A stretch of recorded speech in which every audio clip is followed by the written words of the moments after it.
Champion হতে পারছি, তো একটু টায়ার্ড লাগতেছে, তো আলহামদুলিল্লাহ ভালো লাগতেছে। গলার অবস্থা দেখে মোটামুটি নিজের ব্যাটিংটা আসলে কেমন উপভোগ করলেন থ্রু আউট দ্য টুর্নামেন্ট? মানে অতটা ভালো খেলি নেই, বাট লাস্ট দুটা ম্যাচ টিমের জন্য কন্ট্রিবিউশন করতে পারছি, আলহামদুলিল্লাহ। আমরা সবসময় যেখানে শেষ করি সেখান থেকে অনেকগুলো লেসন নিই।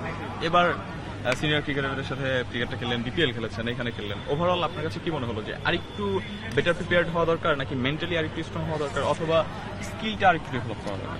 মানে অবশ্যই সবকিছুরই ইমপ্রুভের কোনো শেষ নেই, তো যেগুলো র্যাঙ্কিংস আছে ওগুলো নিয়ে কাজ করার চেষ্টা করবো। বড় ভাইদের থেকে পরামর্শ কেমন পাচ্ছেন, বা সহযোগিতাপূর্ণ মনোভাবাপূর্ণ কিনা? না, ওনারা সবসময় ভালো কথা বলতেছে যে ভালো কিছু সামনে ওয়েট করবে তোমার জন্য, তুমি ভালো ক্রিকেটটা খেলার চেষ্টা করো জাস্ট।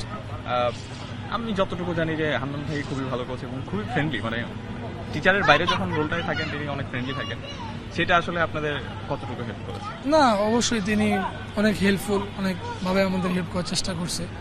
তো উনি যখনই খারাপ খেলতেছিলাম, ভুল আউট হচ্ছিলাম, তখন উনি অনেকভাবে হেল্প করছে, যে কালেকশন করার জন্য চেষ্টা করছে, অ্যানালাইসিস করছে যে কি ভুল হচ্ছে, কি আসল বিষয়। তো এগুলো নিয়ে কাজ করছি।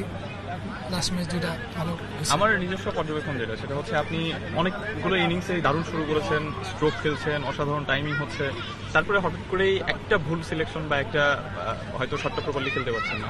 এই বিষয়টা আসলে কেন হচ্ছে? হ্যাঁ, অনেকগুলো ম্যাচ আমি সেট হওয়ার পরে আউট হয়েছি, যেটা খুবই দুঃখজনক। টিমও অনেক সাফার হয়েছে, তো এটা নিয়ে কাজ করছি।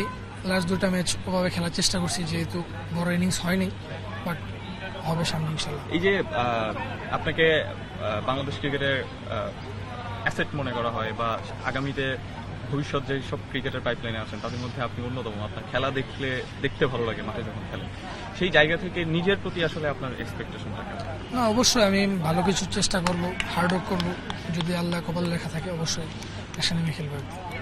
Thank you.